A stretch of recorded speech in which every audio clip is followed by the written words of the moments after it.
Hello my dears, my name is Mariana and welcome to my channel. It's been a long time. I know you may have seen a video like this out there, explaining something that happened, and it's actually just some clickbaity thing about, somebody who went apple picking over the weekend, whatever. So I wanted to sit down with you guys and be vulnerable. It's been a really hard couple months. I thought a lot about whether I wanted to make a video like this, whether I wanted to let the world into this part of my life. Up until now, I've kept myself fairly private, and actually that surprised me when I started this channel because all my life I've been a far too honest person. I tend to reveal a lot about myself. It's almost like something that makes me feel in control, to know that I am so open, I am so forthright about my life and who I am. But I have kept myself a little bit hidden here, partly because being exposed to such a large audience can be really overwhelming, but also because I knew that there were people in my life that were watching me, that were close to me, who knew me well, and that some of the things I wanted to say, some of the parts of myself I wanted to share would be hurtful to them.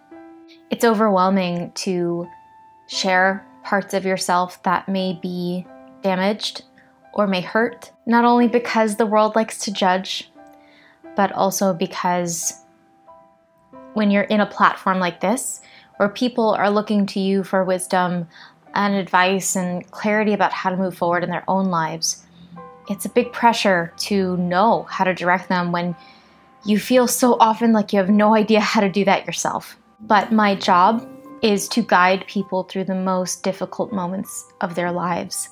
That is work I've done for years. It is work I'm good at, that I love doing. And yeah, can sometimes feel very overwhelming.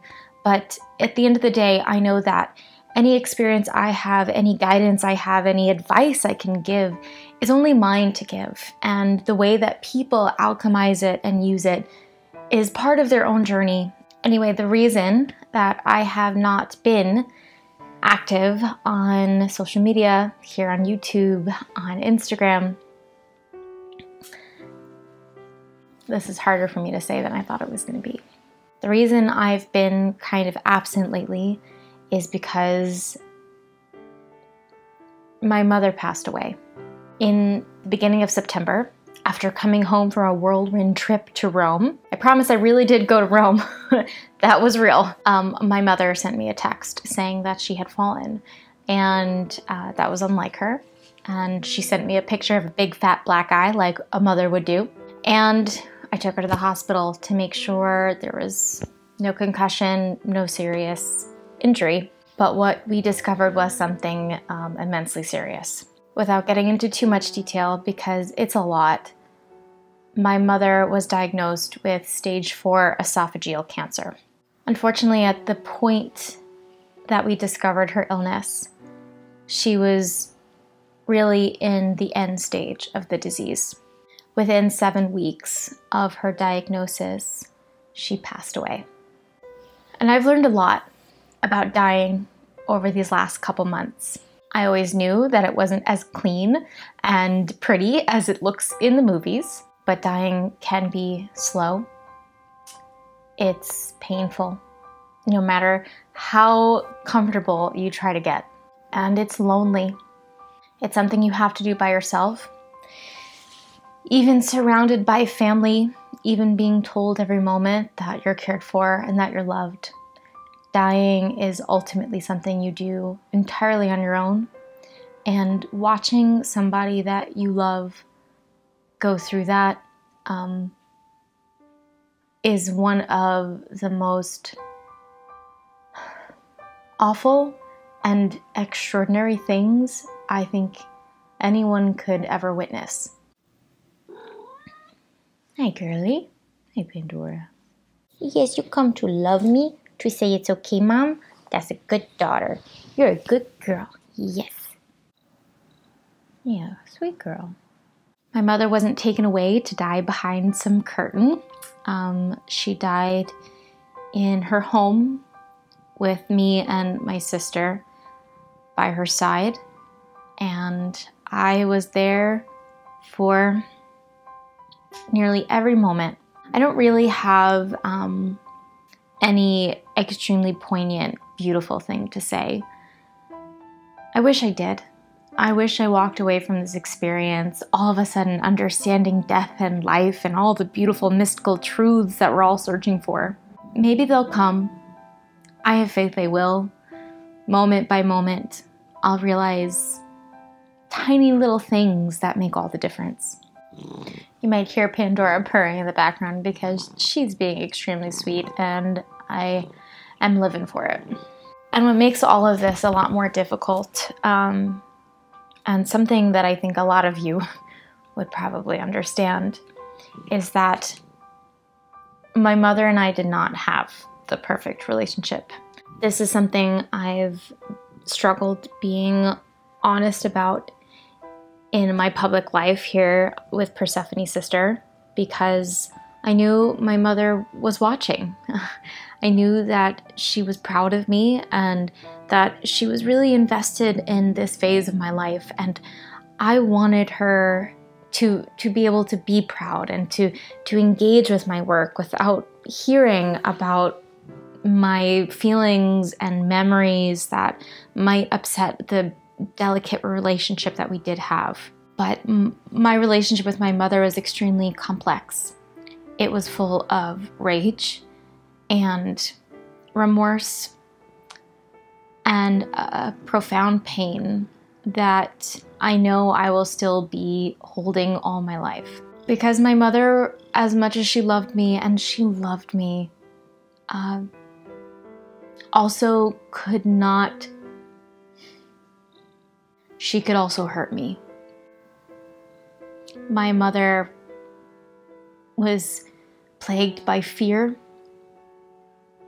and a deep mistrust that she was cared for in her life. And no matter how hard I tried to prove to her that I loved her, it was never really enough.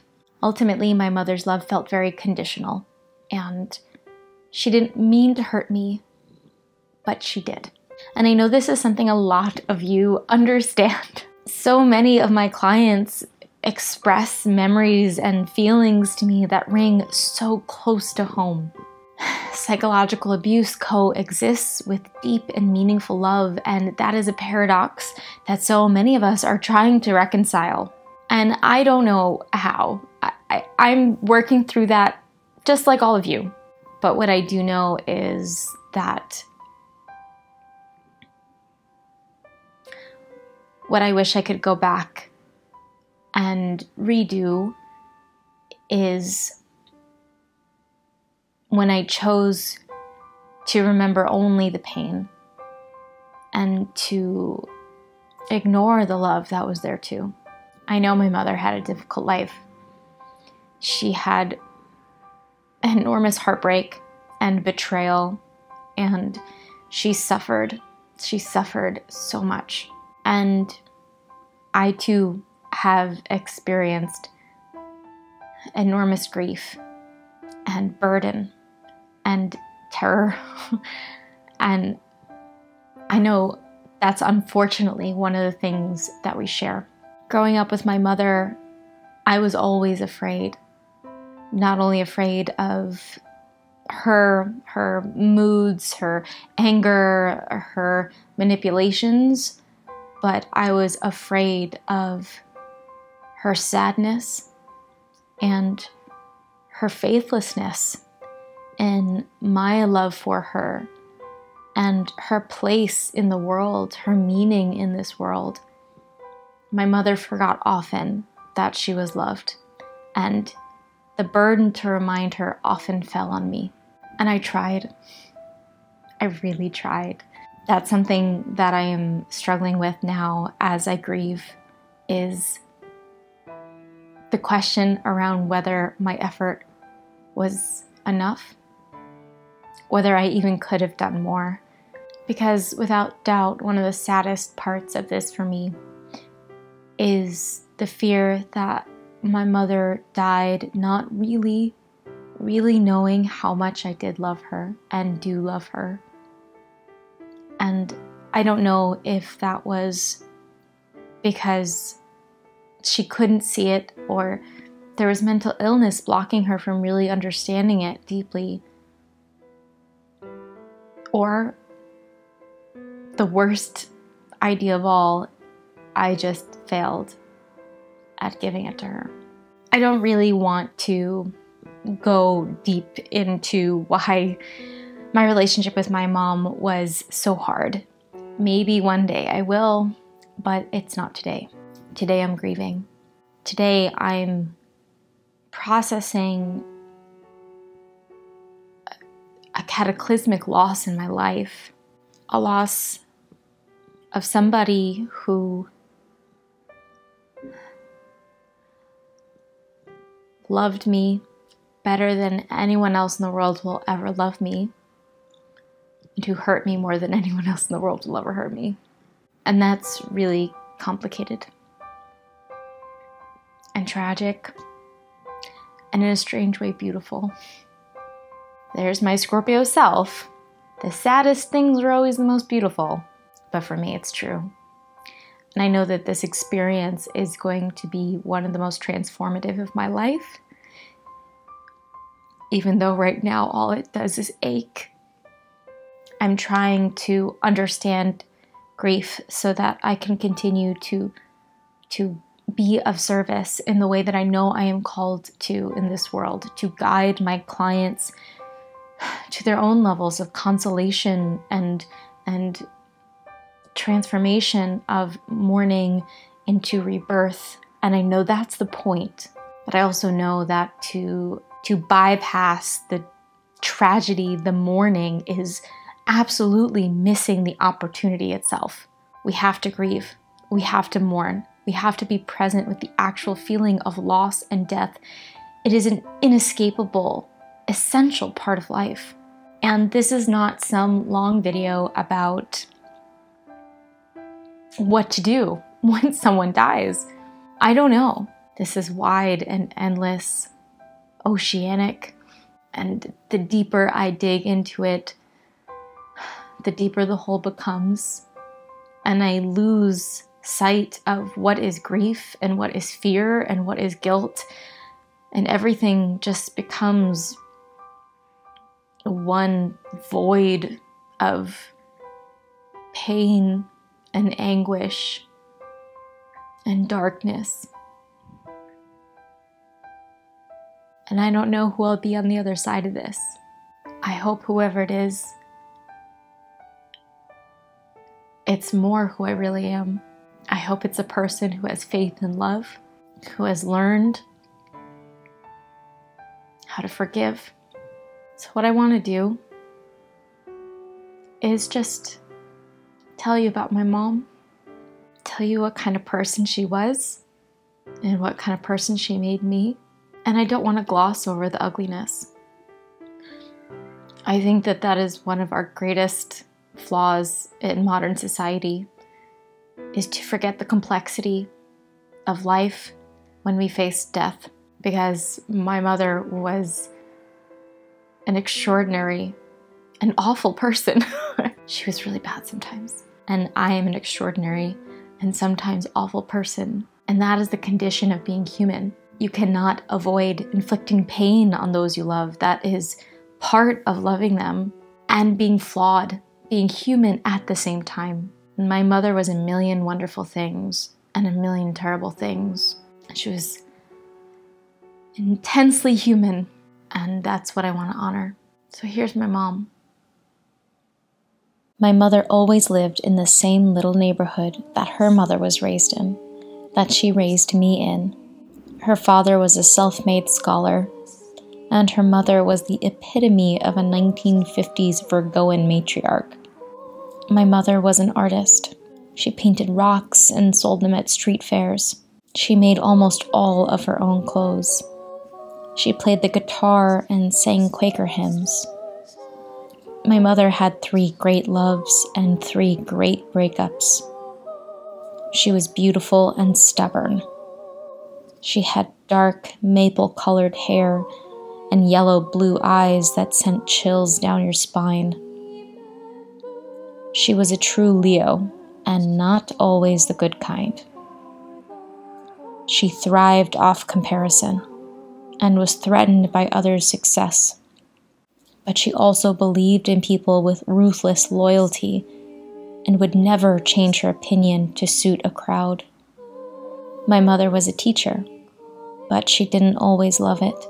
She had a few friends and rarely trusted. She was plagued by sorrow and loneliness and often wept through the evenings. Other times she was full of rage and defiance and scorn, but she also loved ferociously. She knew how to make life special. She knew how to fight the complacency of the mundane with the magic of the mystical. She was always looking out for angels. She was always seeking wonder. And she loved. She sacrificed. She gave everything she had to keep me and my sister safe, even though that sometimes did us more harm than good. She was not selfless, but she tried to be. She tried to give us everything. She tried to save us, though she never knew how to save herself. And she placed in me a devotion to my own life that is my greatest inheritance, her greatest gift to me, the knowledge and faith that I am precious, that my destiny is to love and be loved, as was hers. My mother was extraordinary, and my mother was terrible, and my mother was one of the greatest loves I will ever have in all of my life.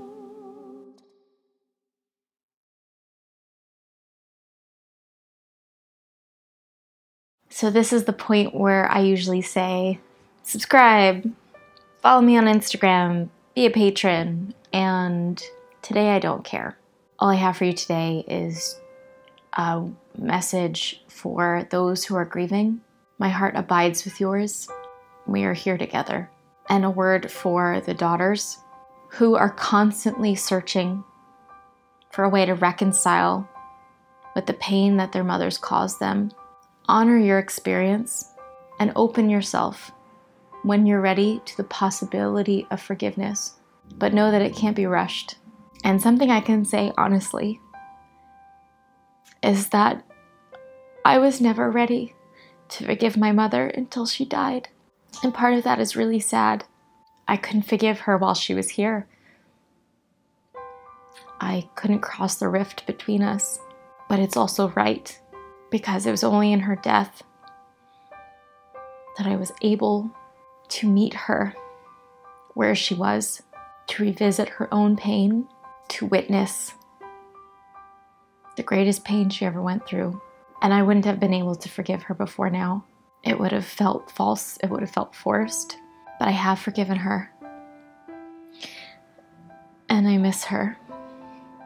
And I pray she's actually at peace.